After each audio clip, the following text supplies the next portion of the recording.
Catedrales góticas. Gigantescas paredes de cristal en un caleidoscopio de colores. Rodeadas de una telaraña de sillería y coronadas por inquietantes gárgolas. Estos rascacielos de piedra dominaron los cielos durante casi 1000 años. ¿Cómo pudieron construir los ingenieros las catedrales góticas en la Edad Media sin las ventajas de la tecnología y herramientas modernas? A mí esta parte me parece que está claramente levantada. Ahora los expertos exploran una nueva y radical teoría. Un código matemático oculto, extraído de las páginas de la Biblia, se empleó para proyectar los planos. La gente recurrió a las proporciones mediante las que Dios había creado el universo. Pero para desentrañar el código de las catedrales, los investigadores tienen que desnudar estas megaestructuras medievales hasta los huesos. Relaja la presión muy lentamente. Tienen que averiguar cómo las catedrales pudieron alcanzar una altura tan espectacular y cómo algunas estuvieron a punto de desmoronarse. ¿Podrán estos expertos resolver uno de los mayores misterios medievales? ¿Cómo se las ingeniaron para construir las catedrales góticas?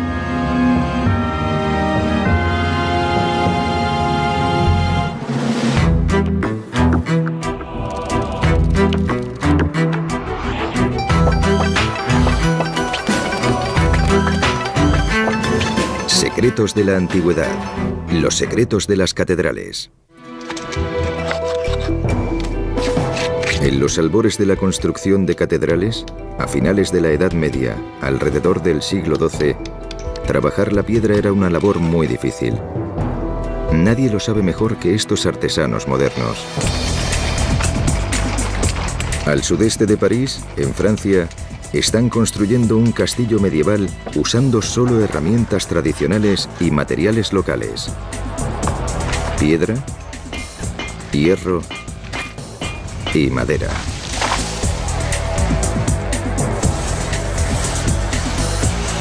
Están redescubriendo los mismos métodos empleados para construir las catedrales góticas. Su castillo, llamado Guédelon, ocupa la longitud de medio campo de fútbol. Es en parte una atracción turística y en parte un laboratorio de construcción medieval. Construimos para comprender. Es un yacimiento arqueológico experimental. La idea es acercarnos lo más posible a la realidad de las obras de construcción medievales. El reto de hoy del equipo es cómo construir una pared en la planta superior del castillo. El primer problema es cómo cortar la piedra maciza. Los canteros saben que si pican en las grietas naturales de la roca, pueden abrir las piedras. Luego, los albañiles tallan las piedras y les dan forma de bloque de construcción. Pero cada uno pesa más de 50 kilos y hay que izarlo hasta arriba del todo, a una altura de 5 pisos. A través de manuscritos medievales, el equipo ha descubierto que los obreros de la época de las catedrales convirtieron una antigua máquina de guerra romana en una especie de grúa. Los obreros pueden levantar 6 veces su propio peso. Y llaman a este curioso invento la noria de las ardillas. Thibaut Desjardins la está probando por primera vez. Es más difícil de lo que parece. Cuesta mucho porque ofrece mucha resistencia. La noria se ralentiza constantemente y tú tienes que ir acelerando sin parar. Paso a paso, la noria levanta las piedras hasta el tejado.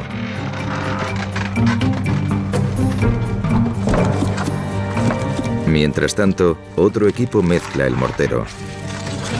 Es una receta largo tiempo perdida de piedra caliza quemada y arena. El mortero iguala los huecos entre las piedras, pero no es un superpegamento.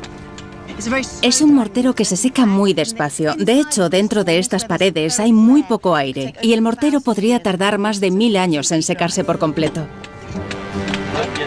En lugar del mortero, lo que mantiene unidas las piedras es algo mucho más básico: la presión, el peso del castillo. 60.000 toneladas mantienen cada piedra en su sitio. Pero cada capa de piedra tiene que estar nivelada o la pared entera se vendrá abajo. En épocas pregóticas, la única forma de construir en altura era mediante gruesos muros. Y como resultado, los edificios eran voluminosos y oscuros. Luego, todo cambió.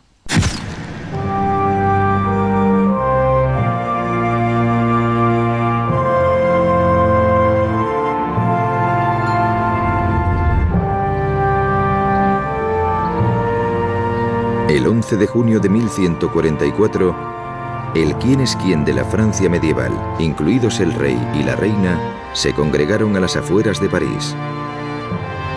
Aquí, en Saint-Denis, la Iglesia Oficial Regia, presenciaron una revolución de la ingeniería.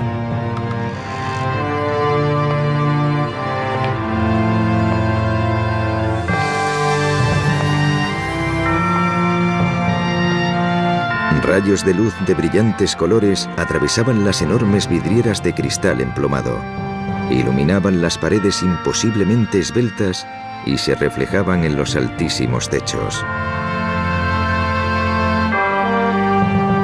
El abad Sillet, el visionario promotor de Saint-Denis, llamó moderna a su arquitectura. Los críticos la despreciaron y la bautizaron con el nombre de los bárbaros conocidos como godos.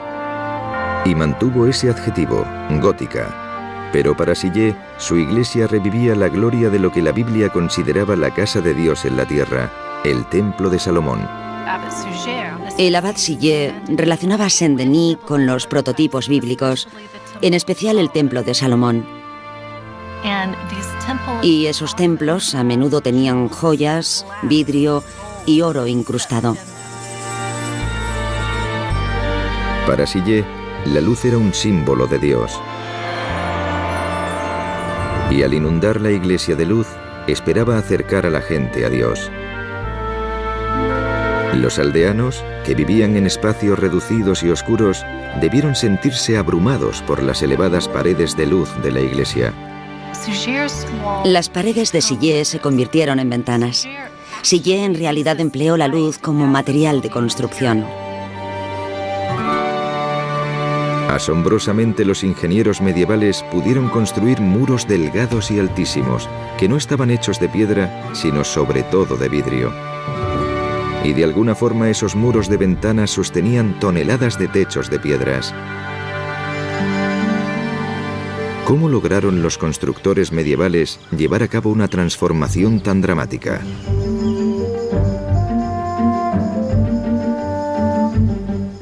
La respuesta puede hallarse en esta capilla, que se encuentra a medio camino entre los muros gruesos y voluminosos de Guédelon y las paredes altas y esbeltas de Saint-Denis. El problema es que la capilla está despedazada.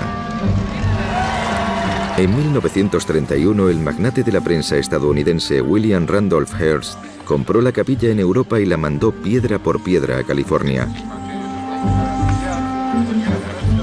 Pero la Gran Depresión le impidió reconstruirla. Hoy, esa es la labor de Frank Helmholtz, en Vaina, California. Es un maestro cantero que ha trabajado en las catedrales francesas. En los últimos 7 años han reconstruido los muros exteriores de la capilla. El equipo ha descubierto que la capilla se había levantado con 2 técnicas de construcción distintas. La parte de atrás de la capilla es del estilo anterior, el románico, más grueso y voluminoso. Las ventanas redondeadas no dejan entrar mucha luz porque tienen que ser pequeñas y estrechas para soportar el peso del muro. Pero la parte delantera de la capilla es gótica. Es similar a las catedrales. Las paredes son más altas y finas, con grandes aberturas para permitir la entrada de luz. Y los arcos son de otra forma, apuntados. ¿Podría ser ese arco ojival la clave de la construcción de los altos muros de las catedrales? Para averiguarlo, Helmholtz y su equipo han fabricado una maqueta de un arco de catedral. Como los constructores de catedrales, el equipo fabrica un marco de madera que sostiene el arco hasta que cada piedra está en su sitio. Esta es la SR3. Muy bien, vamos a colocarla ya.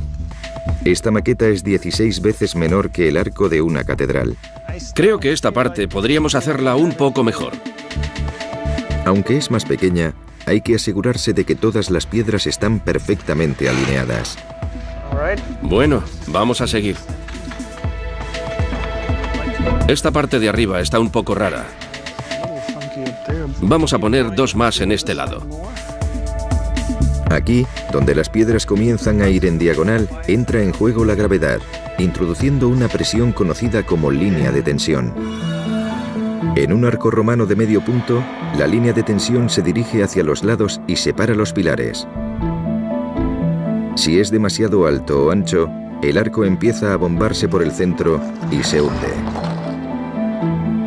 Pero el arco apuntado redirige la línea de tensión hacia el suelo en lugar de hacia los lados. Y eso permite a los ingenieros construir más alto. La gran ventaja del arco apuntado es que guía las fuerzas de empuje del arco más hacia abajo que hacia afuera. Separa un poco los dedos. El arco apuntado fue el primer avance que facilitó la construcción de catedrales altas. Pero ese arco también tiene sus limitaciones. Por ejemplo, ahora, Helmholtz tiene un problema. El arco está presionando hacia afuera. Se puede notar cómo se mueve por aquí. Hay algo que lo empuja hacia los lados porque las piedras empujan hacia abajo. Aunque el arco apuntado redirige la gravedad, crea tensión en lo alto de los pilares. Es un problema que el equipo tendrá que resolver, o las piedras se abrirán y el arco se vendrá abajo. Si medimos aquí, se ha separado unos 6 milímetros. Las fuerzas de esta maqueta a escala no son más que una fracción de las de una estructura real. A 128 kilómetros al norte de París, esas fuerzas pueden estar empujando a una gran catedral medieval a su punto de fractura.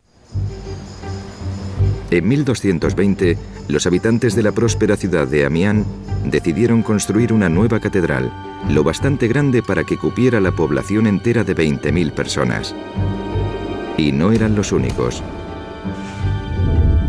La inauguración de la Catedral Real de Saint-Denis inspiró a docenas de poblaciones de los alrededores de París y luego a toda Francia a pasarse al gótico, con la esperanza de construir el edificio más alto y luminoso de la Tierra. Como muchas catedrales, la de Amiens tiene planta de cruz. Y en su mismo centro los obreros construyeron altos muros con arcos apuntados para crear una enorme nave central de 12 pisos de alto. Pero el profesor Stephen Morry cree que hubo que pagar un elevado precio por la competencia por la altura. Esta gran nave, aunque es muy hermosa porque abre el espacio hacia arriba y crea un fabuloso efecto dramático casi teatral, tiene un problema estructural en el centro del edificio por ser tan grande. Igual que el arco apuntado de California, este arco muestra síntomas de tensión.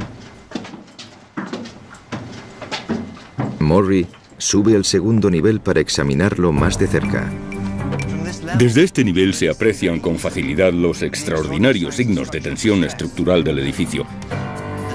La prueba visible son todas esas grietas y fisuras. Da mucho miedo verlas. Las grietas podrían ser el primer síntoma de una catástrofe, porque a la izquierda del arco dañado hay un enorme pilar de soporte central que sostiene el techo de miles de toneladas de piedra. Las grietas podrían ser una advertencia de que el corazón de la catedral está al borde del colapso.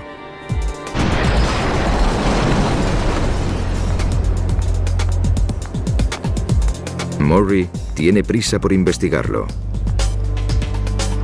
Y lleva un equipo de científicos que emplean la última tecnología de escaneado por láser. Esta máquina nos puede proporcionar una visión completa de la estructura. Nos mostrará las deformaciones del edificio y empezaremos a comprender sus problemas estructurales. Murray recurre a la ayuda de Andrew Tallon, un experto en arquitectura medieval, para escanear todos los recovecos de la Catedral de Amiens. Envía un pequeño rayo láser desde su ojo y mide miles de veces por segundo la distancia entre él y cualquier cosa con lo que choca. Y recorre la pared lentamente tomando todo tipo de medidas que luego quedan representadas en 3 dimensiones mediante una serie de coordenadas X, Y y Z. Ahora tenemos que medir la altura. Ya estamos realizando la maqueta. Está apuntando en esta dirección.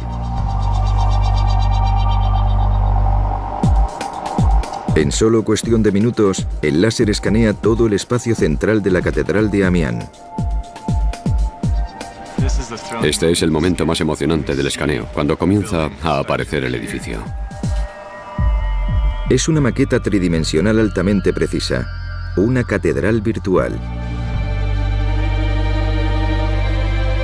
¿Pero puede revelar los problemas estructurales que acechan a Amiens?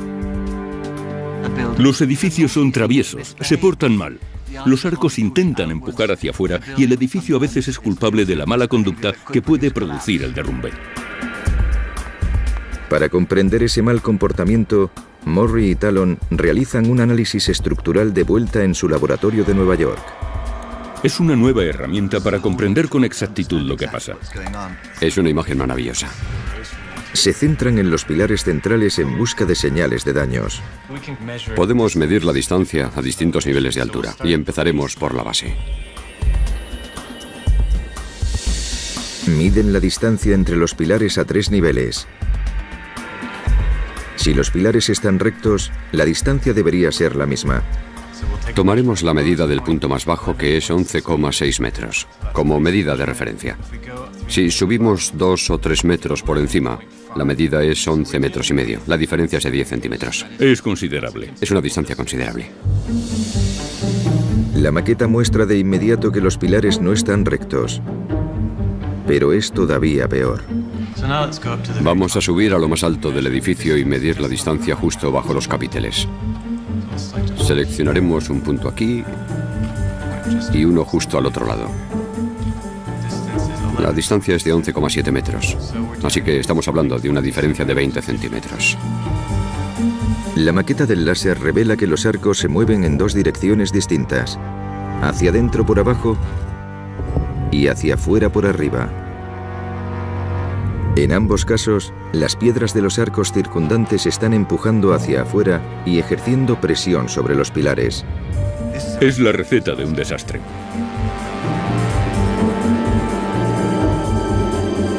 En el despacho de al lado, el analista de estructuras Rory O'Neill trata de determinar lo grave que sería ese desastre.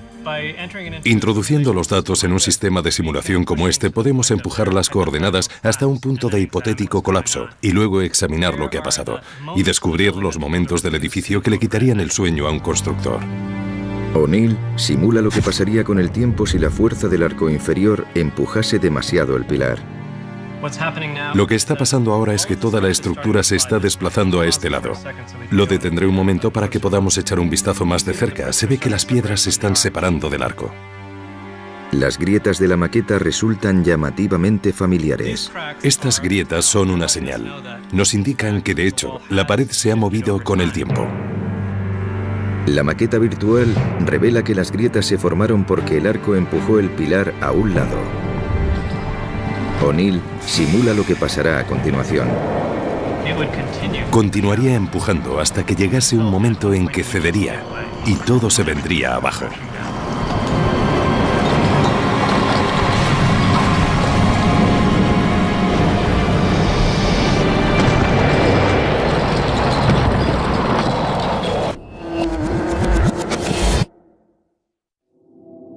La raíz del problema está en las tensiones lineales del arco. No podemos ir más lejos por este lado. Es el mismo problema que Frank Helmholtz tiene que resolver en California con su arco apuntado. La línea de tensión baja por aquí y empuja hacia afuera. Este arco está diseñado para contrarrestar eso. Si el equipo retirase ahora mismo el marco de madera, el arco se hundiría, porque la tensión lineal empuja estas dos piedras hacia afuera. Helmholtz tiene que contrarrestar esa fuerza y construye un brazo de apoyo para contenerla. Así es como va. La línea de tensión baja por aquí y empuja hacia afuera. Este arco está diseñado para contrarrestar eso. Esta ingeniosa solución se denomina arbotante. Y para cumplir su función, el arbotante tiene que estar bien colocado. Si el arbotante se coloca demasiado alto, entonces todavía existe la posibilidad de que se venga abajo por aquí. Y si se coloca demasiado bajo, el arco puede fallar por aquí arriba. Lo más importante es que esté colocado a la altura precisa. Vamos a quitar estas dos piezas laterales. Es el momento de la verdad. Helmholtz está a punto de averiguar si el arco de piedra se sostiene solo sin ningún tipo de mortero. Su equipo retira lentamente el soporte de madera llamado cimbra. Relaja la presión muy lentamente. Muy bien, parece que está bien. Yo voy a hacer lo mismo y soltarlo. Parece que no hay movimiento. Tiene muy buena pinta. Resulta emocionante ver que funciona. Siempre es un milagro ver el arco finalmente liberado de la cimbra.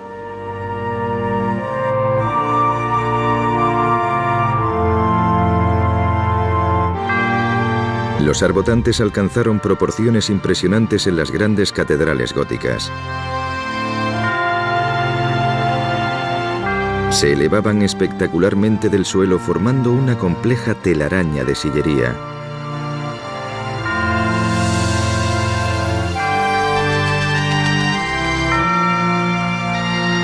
Junto al arco apuntado, el arbotante fue la segunda innovación del gótico que permitió a los arquitectos medievales captar la luz del cielo y alcanzar alturas celestiales.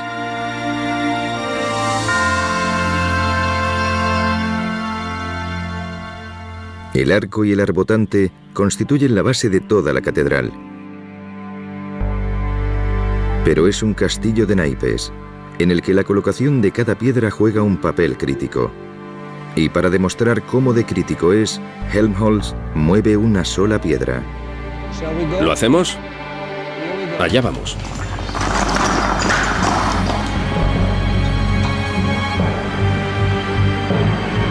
Sin el arbotante para contrarrestarla, la fuerza lateral empuja el pilar hacia afuera y la estructura se derrumba.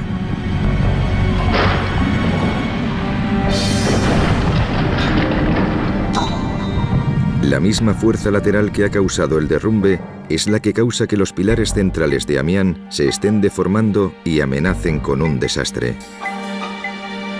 Sin embargo, para sostener el arco de lo alto de los pilares centrales, los arquitectos de Amiens también construyeron un arbotante por fuera. Entonces, ¿qué ha fallado? De vuelta en el laboratorio de la Universidad de Columbia, Stephen Morry y Andrew Talon lo investigan. Su maqueta en 3D revela de inmediato un error crítico. El arbotante exterior no está en el lugar adecuado. Lo colocaron muy alto, demasiado arriba. Es decir, el arbotante no está sirviendo de nada. Los constructores originales colocaron demasiado alto el arbotante para contrarrestar la fuerza del arco del techo que empuja hacia afuera. Y más de 2 siglos después, un maestro cantero tuvo que arreglarlo. Añadió otro arbotante más sólido, que colocó debajo del original, donde le proporcionaba un mejor soporte. El segundo cantero en cierto modo salvó el edificio. El arbotante inferior tiene el aspecto que debería tener un arbotante, parece sólido. Es una gran estructura maciza. Es un buen soporte. Con los nuevos arbotantes en su sitio, los constructores medievales estabilizaron la pared superior. Pero seguía sin existir soporte en la pared inferior, por lo que el muro comenzó a agrietarse. Al final de la Edad Media, la gente se moría de miedo cuando veía las enormes grietas que se abrían en los arcos. Los constructores medievales de Amiens tuvieron que encontrar la forma de sostener el pilar antes de que se hundiera. Desesperados, los arquitectos se salieron de la norma gótica de construir en piedra. Recurrieron al metal. El metal rara vez se había usado como material de construcción porque los herreros no disponían de una técnica para hacerlo lo suficientemente largo o grueso. Y forjar hierro era un proceso lento. Tenía que martillearse a mano.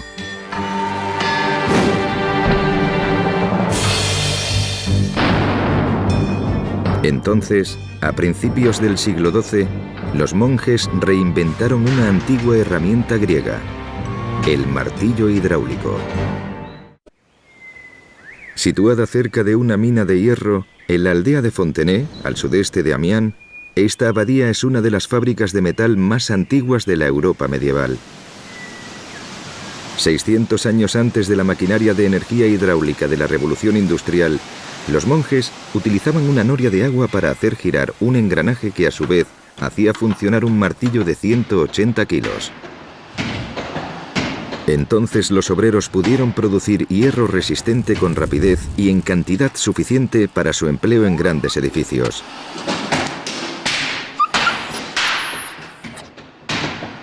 Pero, ¿podía rescatar el hierro a la catedral de Amiens?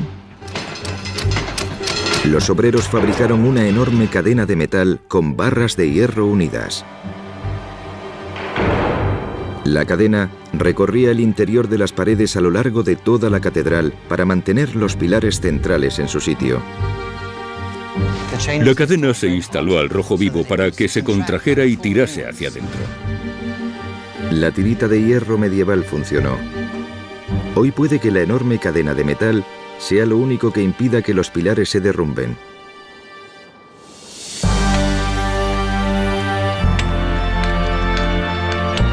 Tal vez el hierro salvase a Amiens, pero en el fondo el verdadero logro del gótico es el dominio de la arquitectura en piedra. Gracias al arco apuntado y al arbotante, fue posible construir estos muros majestuosos inundados de luz.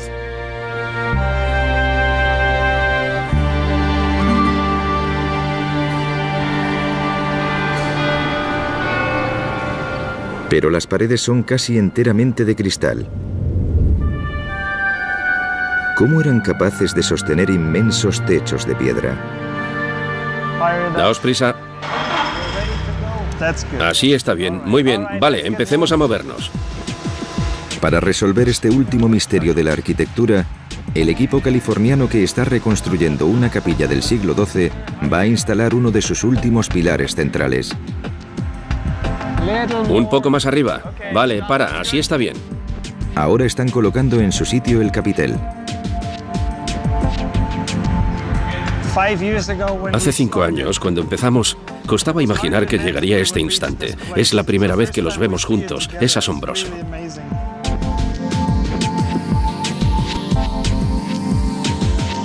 $12 pilares sostendrán el techo de piedra. Y al lado, otro equipo está construyendo el techo por secciones. Arrían cuidadosamente la pieza final, la clave, y la colocan en su sitio. Tienen que asegurarse de que todo encaja perfectamente después de 800 años.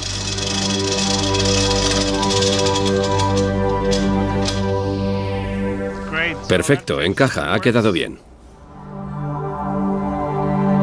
El cielo es una bóveda de crucería. Está hecha con 2 arcos apuntados que se cruzan.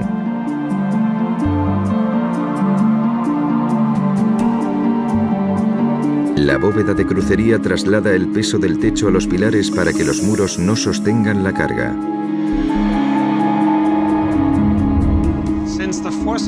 Como las fuerzas se concentran sobre estos nervios, entre este punto y ese otro se pueden abrir ventanas. La bóveda de crucería es la tercera innovación del gótico.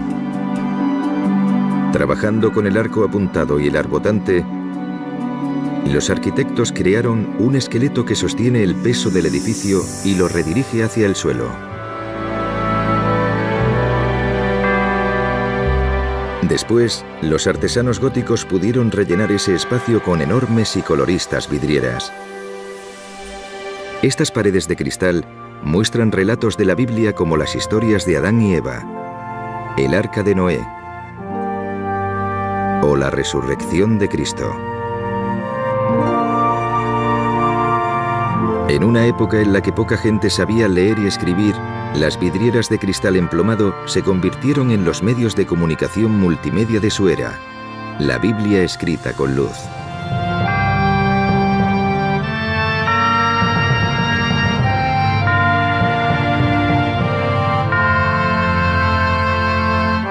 Esos vastos espacios, rodeados de altas paredes y luz de colores, elevaban la mente medieval más allá de la suciedad y la oscuridad de la vida diaria, y producían un efecto sobrenatural.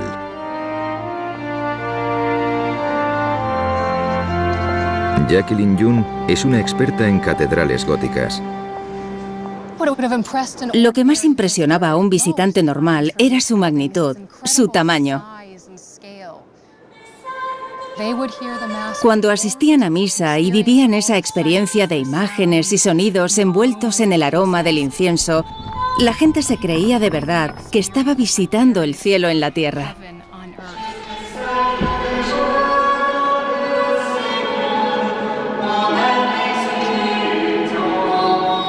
El propósito de esos inmensos espacios sagrados era espiritual.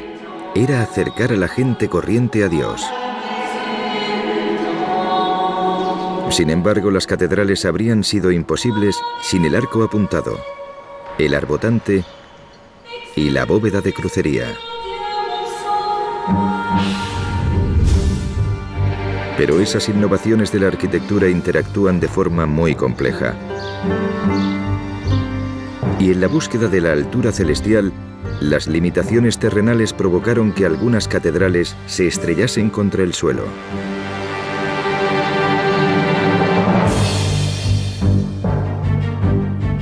Mientras la catedral de Amiens estaba en obras, a solo 50 kilómetros de distancia, los habitantes de Beauvais también querían construir su propio rascacielos de piedra, más alto y más hermoso que el de sus vecinos. Estamos ante la catedral más hermosa del gótico. Se eleva como si fuera un cohete. Pero la altura de Beauvais tuvo un alto coste. Por encima de estos feligreses hay unos modernos corchetes que tal vez sean lo único que impide que la catedral se derrumbe. Son un inquietante recordatorio de una catástrofe medieval. El día de la ascensión de 1573, cuando se estaba celebrando misa dentro, empezaron a caer piedras. En ese momento tenía lugar una solemne procesión. Los clérigos empezaron a acelerar el ritmo, pero acabaron por salir corriendo en una nube de polvo. Milagrosamente, la única lesión fue un brazo roto, pero no fue la primera vez que se hundía la iglesia. Durante las obras, en 1284, parte de la bóveda de crucería del techo, de 12 pisos de altura, se vino abajo.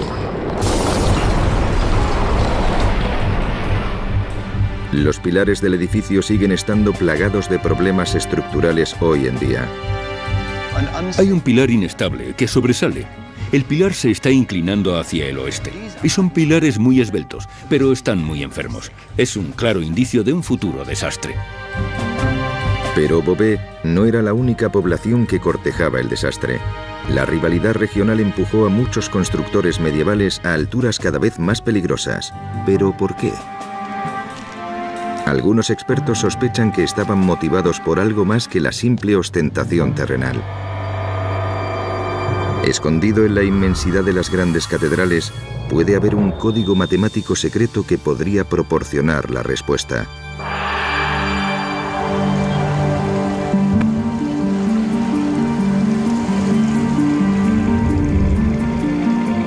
En Notre Dame de París, tal vez la catedral gótica más conocida, Stefan van Lieferinck, un físico reconvertido en historiador del arte, usa un escáner de láser para investigar. mide la altura de los dos niveles de la iglesia. Cada uno mide 9,98 metros. Pero los constructores medievales usaban una unidad de medida distinta. Si se convierte a pies, que era la unidad de medida medieval, el nivel inferior mediría unos 30 pies y el nivel superior otros 30 pies. La altura combinada son 60 pies. Las cifras 30 y 60 resultan extrañamente familiares a Van Lieferinck. En una de las bibliotecas más antiguas de Francia, la Bibliothèque Mazarin, examina un libro medieval escrito por el sacerdote a cargo de la construcción de Notre Dame. Lo que tenemos aquí es un manuscrito de finales del siglo XII, un texto escrito por el canciller de Notre Dame, Peter Comestor. Se llama Historia Escolástica, y el sacerdote lo escribió durante la construcción de la catedral. Se centra en un pasaje del Antiguo Testamento, una descripción detallada del Templo de Salomón en Jerusalén, al que la Biblia se refiere como la casa de Dios en la tierra. Y Van Lieferinck ha encontrado una pista inquietante. Medía 30 codos hasta el primer piso, sobre el cual se levantó una segunda morada hasta el segundo piso, también de 30 codos. El manuscrito revela que para los constructores de la Catedral de Notre Dame, las dimensiones del Templo de Salomón eran extremadamente importantes. 30 codos hasta el primer nivel y 60 codos hasta el segundo nivel. Y esas cifras se trasladaron a Notre Dame. Es una correspondencia muy interesante, una correspondencia muy intrigante. ¿Son esas cifras pura coincidencia? ¿O codificaron intencionadamente los constructores medievales los números sagrados de la Biblia en sus catedrales?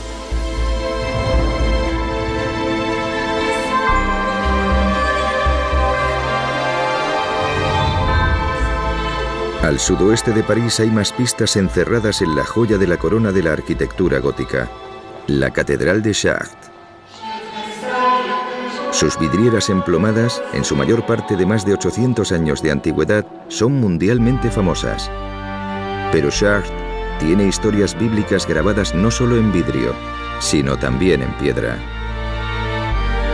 Estas complejas estatuas exteriores son emblemáticas de las catedrales góticas, floridos detalles finales que docenas de escultores tardaron décadas en terminar. Pero en Chartres, junto a las estatuas de Jesús, María y los apóstoles, la experta en gótico Jacqueline Young investiga las de alguien completamente inesperado. Las de científicos griegos y romanos que antecedieron cientos de años al cristianismo, entre ellos Aristóteles, Euclides y Pitágoras, el gran matemático. Esos paganos antiguos eran admirados por los sacerdotes medievales de Chartres. La Catedral de Chartres fue decorada por algunos de los mayores pensadores de su época, que conocían a fondo la filosofía, la ciencia y la literatura clásicas, y que aportaron esas ideas a la teología cristiana de formas completamente nuevas. Mientras se construía la catedral, los sacerdotes de Chartres estudiaban las ideas clásicas griegas y romanas. Los sacerdotes medievales abrazaron la idea de que la belleza suprema del universo se basaba en proporciones perfectas y números ideales. Consideraban a Dios el matemático supremo, el geómetra divino, que utilizaba dimensiones sagradas. La gente se interesaba por utilizar números como medio para calcular las proporciones con las que Dios había creado el universo. Los sacerdotes medievales encontraron números en la Biblia que creyeron que eran las dimensiones sagradas de Dios. Y si emplearon esas cifras en la construcción de catedrales, ¿podrán encontrarlas los expertos de hoy?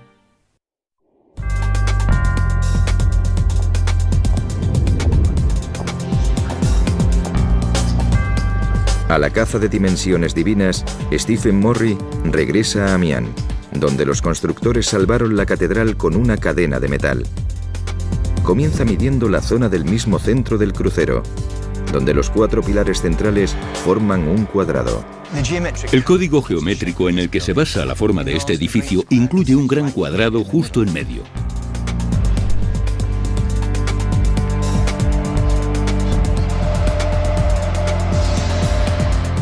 Cada lado del cuadrado central mide 50 pies romanos, la unidad de medida usada por los constructores de Amián. 50 también es una cifra importante en la Biblia. Dios le dijo a Noé que construyera un arca de 50 codos de largo para salvarse del diluvio. El arca de Noé medía 50 codos, esto mide 50 pies y se encuentra en el centro del edificio. Como en Notre Dame, parece que los arquitectos de Amián codificaron una medida de la Biblia en su catedral.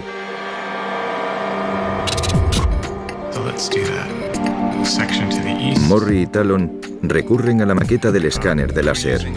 Estamos usando una perspectiva... Usando esa tecnología, por primera vez pueden medir la altura de la catedral con precisión milimétrica.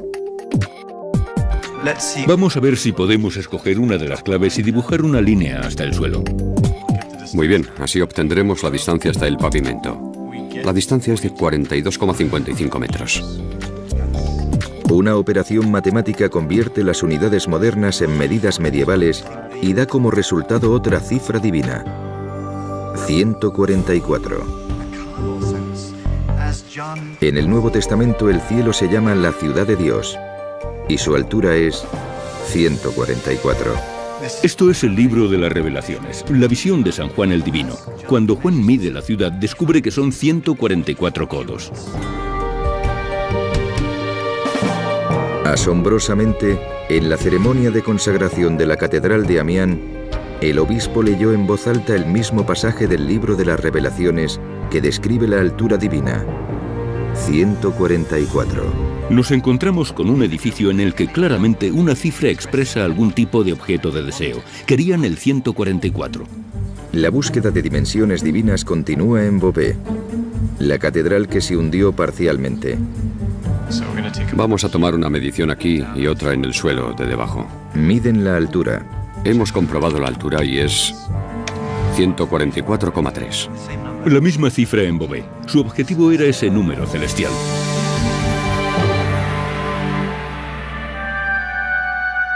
Los constructores de Beauvais y Amián utilizaron la altura de la ciudad celestial de Dios en la Biblia para diseñar la altura de sus catedrales. Junto al hallazgo del Templo de Salomón codificado en Notre Dame y el Arca de Noé en Amián, los expertos han descubierto pruebas concluyentes de que algunos arquitectos medievales emplearon medidas de la Biblia para proyectar los planos de sus catedrales. Incluso la planta de las catedrales es el máximo símbolo de salvación cristiano: el crucifijo. Un edificio es un vehículo, te transporta a otro sitio. Y una catedral, un medio, un transporte, nos lleva al cielo.